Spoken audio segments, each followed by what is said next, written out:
안녕하십니까. 이번 시간에는 지난 시간처럼 정명근 선생님에게 지난번 시간보다 좀 더 진전된 네. 얘기를 좀 풀어보고자 합니다. 이번 시간에 어떤 얘기를 좀 하려고 하시죠?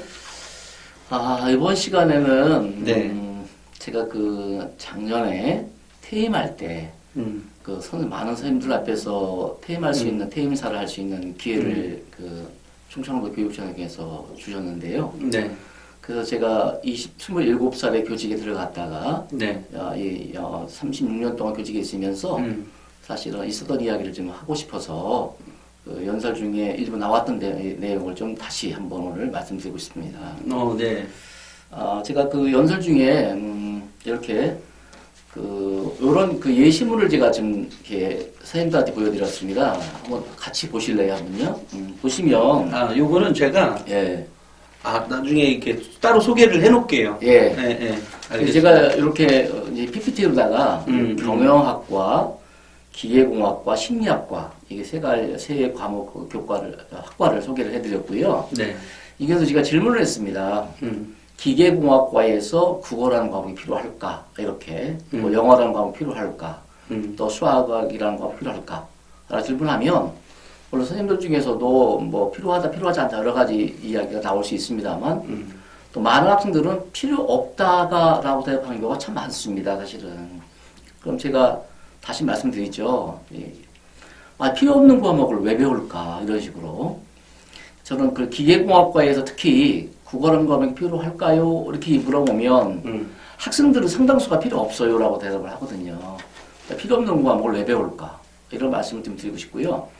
또 영어라는 과목이 필요할 거라면 뭐 영어 때문에 필요하다 이렇게 말씀들을 하시는데 수학은 얼마큼 필요하냐 그러면 약간 필요한 것 같다라고들 말씀하십니다. 그런데요, 제가 교과서 영어 교과서 뭐 다른 매우 많은 교과서가 있습니다만 교과서 머릿말을 제가 찾아서 이렇게 보여드렸습니다. 이렇게 뭐라고 되어 있냐면 영어 교과서 머릿말에 영어를 모국어로는 4~5명이 쓰고 있고 그러니까 무슨 과목이? 영어 과목입니다. 영어 과목. 영어 과목에서 모국어로는 4~5명이 쓰고 있고 수십억 명이 공용어로 쓰고 있다라는 말이 나오거든요. 그리고 영어를 배우는 목적은 영어는 의사소통과 또 세계인과 소통하고 그들의 문화를 이해하고 폭넓은 교양과 지식을 쌓는데 아주 좋은 도구이다라고 이렇게 지금 설명되고 있습니다.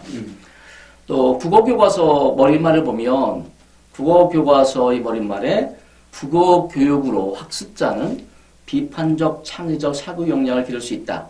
정보 활용 능력, 의사소통 역량, 또 문화 향유 역량, 자기 성찰 개발 역량을 기르고 깊이 있는 사고와 효과적인 소통을 가능하게 하는 우리말 언어로 된 도구다라고 적혀 있습니다. 또 수학 교과서 머릿말을 보면요. 또 수학은 자연을 이해하는 데 필수적인 도구이다라고 갈릴레이가 이야기했답니다. 그리고 수학은 자연을 이해하는 데 필수적인 도구이다라고 적혀 있습니다. 즉 국어, 영어, 수학은 학생들이 대학에 진학 후 자기가 하고 싶은 분야에서 공부할 때 필요한 도구라는 뜻이죠, 사실은. 우리는 이 세 과목을 특히 도구 과목이다 이렇게 이야기하는데 아이들 입에서 필요 없다라고 이야기한다면 이 과목을 왜 배울까? 저는 아이들의 꿈은 자기가 하고 싶은 일을 제대로 하는 것이다 라고 생각하는데 학교에서 배운 이런 모든 과목들이 학생들이 그 과목을 통하여 자기가 하고 싶은 일을 제대로 할 수 있는 그런 기회를 부여해야 된다는 생각을 가지고 있습니다. 그래서 학교에서 제대로 된 국어교육, 결국은 비판적 사고 역량을 기를 수 있는 능력을 키워야 하고 또 영어교육, 아이들이 의사소통하고 깊이 있는 외국적인 지식을 소통하고 그들의 문화를 이해할 수 있는 능력을 키워야 되고 또 자연을 이해하는 데 필수적인 수학으로서의 역할을 다해야 된다고 생각을 하기 때문에 또 이러한 그러한 학습의 또 효과, 목표 이런 것들이 제대로 이루어졌을 때 저는 대학 입시도 학생부 종합전형이라고 하는 것은 결국은 이렇게 대학에 와서 공부할 수 있는 역량이 있는가 학업의 역량을 주로 측정하는 것이다 라고 우선은 말씀드릴 수 있기 때문에 이렇게 교육의 변화를 입시 변화를 뿐만 아니라 아이들의 꿈을 위해서도 우리 교육은 이렇게 변해야 된다라는 말씀을 드리고 싶습니다. 그러니까 지금 말씀은 국어, 영어, 그러니까 좀 전에 얘기했던 경영학과, 기계공학과, 심리학과를 배우는 데 있어서 예. 국영수라는 과목에 예. 머릿말에 있는 것처럼 예. 그걸 제대로 해석해 보면 결국은 이 세 가지가 다 제대로 필요한 언어적 수단이다, 맞습니다. 도구다라고 하는 얘기잖아요. 예. 그러니까 그런데 그건 알겠어요. 예. 그러면 이 아이 우리가 결국은 어떻게 해야 되는 거죠? 결국은 우리가 언어적인 능력이라고 하는 것은 우리가 교과서적으로 학생들이 그 성적, 대학 진학만을 위한 목적으로 공부를 해왔기 때문에 문제풀이 중심이라든가 이런 쪽을 해왔기 때문에 국어가 필요 없는 과목이라고 이야기하지 않았을까. 여기 선생님 내신도 따야 되잖아요, 근데. 내신도 중요한 것은 사실입니다만 지금 대학 아까 좀 말씀드렸죠. 대학 입시가 변화했기 때문에 내신도 중요하지만 학업의 역량을 우선 아이들한테 준비시킨다면 두 가지 동말토끼를 다 잡을 수 있지 않을까. 이런 생각이 듭니다. 그래서 우선은 국어적 역량이라고 하는 것은 뭐냐면 책을 좀만 읽고 아이들이 비판할 수 있고 창의적인 생각을 가질 수 있는 능력을 키워야 되지 않을까. 단순히 책을 읽는 것에 그치는 것이 아니라 아이들하고 비판하고 토론하고 사실은 여기서 아이들 능력을 좀 키워낼 필요가 있다라는 생각을 갖고 있고요. 영어도 마찬가지로 이렇게 문제풀이 중심으로 아이들을 교육하는 것이 아니라 아이들이 좀 듣고 말하고 또 영화를 보면서 토론할 수 있고 이런 식으로 우리 교육의 방향이 바뀌어야 되지 않을까 생각을 갖고 있고요. 또 짧은 그런 책이라도 역시 언어이기 때문에 영어도 어학이기 때문에 책을 조그만 책이라도 쉬운 책이라도 읽어서 읽을 수 있는 능력을 키워내야 된다. 가지고 있고요. 수학도 응용할 수 있는, 이해할 수 있는 개념 정리가 우선 필수적이라는 생각을 늘 갖고 있습니다. 그죠. 애들 사실은 개념 정리를 이해하는 것 자체가 사실 어려워요. 그죠? 근데 그런 부분은 개념 정리 이해하는 게 어렵다는 말씀들을 많이 하시는데, 물론 준비된 학생과 그렇지 않은 학생이 있을 수 있습니다만, 보편적으로, 일반적으로 보면, 저는 선행학습의 그런 문제점이 좀 크다고 생각합니다. 물론 선행학습을 무조건 반대한다라고 말하지는 않겠습니다만 사실은 학습의 이해 정도로 봤을 때는 꼭 고등학교 1학년이라고 해서 고등학교 1학년 수학을 해야 될 필요가 있을까? 필요에 의해서 또 사실은 중학교 1학년, 2학년, 3학년 다시 재복습할 수도 있는 그런 기회도 주어질 수 있기 때문에 학생의 능력에 맞는 그런 쪽으로 학습을 만약에 이끌어 나간다면 충분히 해결할 수 있다. 저는 그렇게 생각합니다. 지금 말씀은 그러니까 고등학교 1, 2, 3학년이라 그래서 굳이 모르는 거 이렇게 할 게 아니라 중학교 과정을 다시 되새김질을 해서 제대로 알고 난 다음에 진도를 뺄 수 있도록 해보자 뭐 이런 거잖아요. 굉장히 기회가 좋은. 근데 그게요. 과외가 아니면 현실적으로 어려워요. 저는 학교에서도 충분히 가능하다는 생각을 합니다. 어떤 학교요? 왜냐면 아니, 제 말은 여기에서는 이 채널이 학교 선생님들 대상이 아니라 그 개별 학부모잖아요. 그러니까 학부모가 할 수 있는 건데 학교가 변해라면 엄마가 어떻게 변해? 내가 이 교육은 내 건데. 가장 핵심적인 게 뭐냐면 저는 세 가지 변화입니다. 교사의 변화, 그다음에 학부모의 변화, 학생의 변화인데 그건 빼고 학부모도 저는 변해 내 아이를 위해서. 아니 그러니까 제 말 여기서 초점은 이거예요. 좀 전에 학교로 들어가가지고 제가 말을 막은 거예요. 그래서 제 말씀은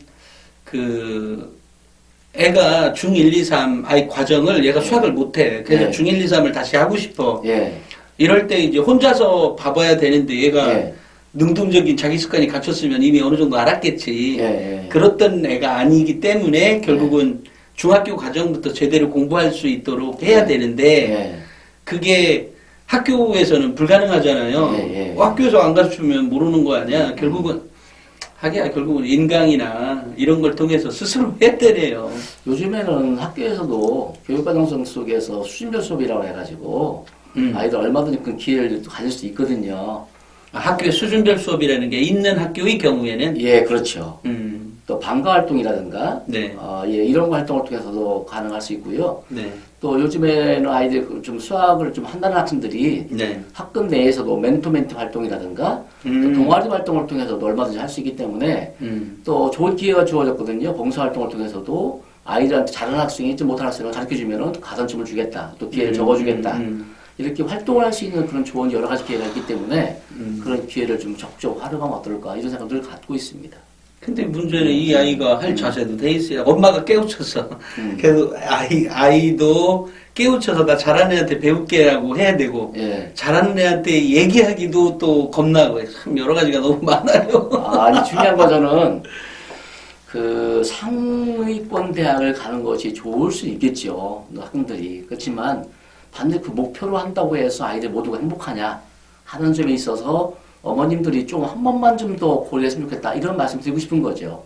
예, 내 아이들이 좀 하고 싶은 일을 하면서 살 수 있는 기회를 제공하는 것이 오히려 아이들 미래 행복을 더 좋지 않을까 이런 말씀을 드리고 싶습니다. 그러면 이제 이번 시간에 다시 한번 이제 10분 이내로 맞춰야 되니까 예. 정리를 해보자면 예. 경영학과를 가든 기계공학과를 가든 심리학과를 가든 어디과를 가든 국영수 과목은 아까 얘기했던 것처럼 그게 뛰어놀 거거든요. 예. 그러면 어쨌든 그런 것들이 다 요소에서 필요한 거기 때문에 예. 못한다고 하면 기초부터라도 제대로 닦아서 예. 꼭 익힐 수 있도록 해보자. 예. 뭐 이런 거가 그렇습니다. 되겠네요. 예. 입시도 변해 있고 지금 네네. 말씀드렸던 것처럼 또 시대도 알파고 시대 변해 있고 대학 시대 변했기 때문에 절대 늦지 않다라는 것을 자신 있게 말씀드릴 수 있습니다. 네, 알겠습니다. 그러니까 혹시 늦었다고 생각할까봐 마지막 말씀 해주신 것 같은데요. 절대 늦지 않다. 그리고 아이들이 처음에 이렇게 천천히 가다가 중간에 빨라질 수 있죠. 그렇죠. 예, 그런 게 있기 때문에 처음 시도하는 것 자체를 이렇게 겁내하지 않았으면 좋겠다. 모른다면 그렇게 이해가 되었으면 좋겠습니다. 이번 시간에는 여기까지 하고요. 다음 시간에는 뭐를 할 건데요? 다음에는 아이들이 우리가 입시가 어떻게 변해 있는가를 좀 대략적인 설명을 드리고 싶습니다. 알겠습니다. 예. 그럼 다음 시간에는 입시의 변화를 얘기하는 걸로 하고요. 이번 시간에는 여기까지 하겠습니다. 감사합니다. 예, 감사합니다. 예.